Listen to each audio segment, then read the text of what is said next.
Le GAC, pour une question à Monsieur le ministre de la Transition écologique et de la cohésion des territoires. Oui, merci Madame la Présidente. Madame la Ministre, je souhaitais aujourd'hui vous interpeller, et à travers vous bien évidemment le gouvernement, sur la situation des 4 chantiers français de déconstruction navale installés sur la façade atlantique et Manche, qui font face à une concurrence déloyale de la part de 9 chantiers turcs. Ainsi, ces chantiers turcs ne respectent pas les mêmes standards, les mêmes normes environnementales que nos chantiers, sans compter bien évidemment les normes sociales ou celles liées au recyclage de l'amiante par exemple. Surtout, en Turquie, ces chantiers déconstruisent les navires, ils les démantèlent, non pas en cale sèche, fermée, comme chez nous en France, mais directement sur la plage où ils viennent littéralement s'échouer. Ceci est d'autant plus incompréhensible que ces 9 chantiers turcs figurent sur la liste des 44 chantiers européens homologués et inscrits sur la liste du règlement 1257/2013 du Parlement européen. Si rien n'est fait, Madame la Ministre, les chantiers français vont disparaître. J'ai chez moi, à Brest, un chef d'entreprise qui veut créer une véritable filière de déconstruction navale en Bretagne, mais qui s'interroge sur son avenir.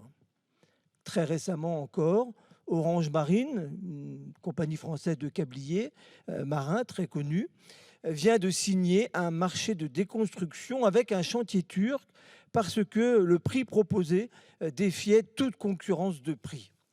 C'est pourquoi je demande au gouvernement d'agir auprès des instances européennes pour exclure de cette liste d'accréditation les chantiers qui sont situés dans des pays hors Union européenne ou, à minima, durcir ces conditions afin qu'ils respectent nos normes et contraintes environnementales, par exemple en excluant l'échouage au titre des méthodes de recyclage. Et j'ajoute qu'on parle beaucoup en ce moment avec l'agriculture ou la pêche de distorsion de concurrence à l'intérieur de l'Union européenne. En voici un exemple flagrant. Merci.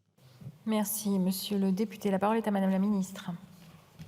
Merci Madame la Présidente, Mesdames et Messieurs les députés, Monsieur le député Le Gac.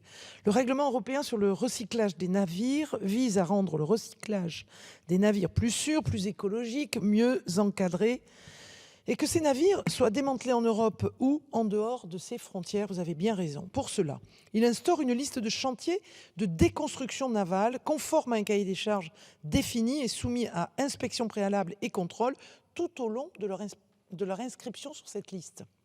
La présence d'installations n'appartenant pas à l'Union européenne dans cette liste est nécessaire afin de disposer de capacités de recyclage suffisantes. Aujourd'hui, ce règlement ne prévoit que des obligations de résultat, ce qui permet aux installations d'utiliser la technique de l'échouage à condition de limiter et de gérer les conséquences néfastes sur l'environnement. Cette situation ne nous paraît pas acceptable et la prochaine révision du règlement sur les navires sera l'occasion de s'interroger sur cette pratique et de la faire évoluer. La France soutient par ailleurs fortement les contrôles effectués sur les chantiers et ces derniers ont d'ores et déjà conduit au retrait de 2 installations turques de cette liste pour manquement à leurs obligations.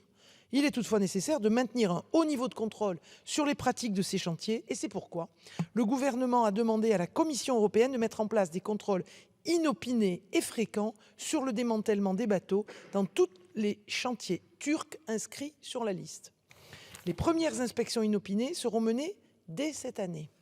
Enfin, l'État partage votre souhait de voir émerger une filière de déconstruction navale à Brest et c'est ainsi que dès 2023, l'État a montré son soutien à la filière en abondant à hauteur de 50 millions d'euros le contrat de plan État-région en faveur des ports pour que les ports régionaux d'intérêt national puissent répondre à ces enjeux de transition écologique. Je vous remercie.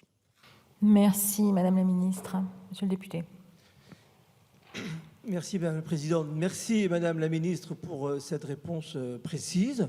Je note donc que le gouvernement français sera moteur pour engager éventuellement une révision des procédures d'accréditation de ces chantiers. Je note aussi avec satisfaction que les contrôles sur ces chantiers turcs vont s'accentuer.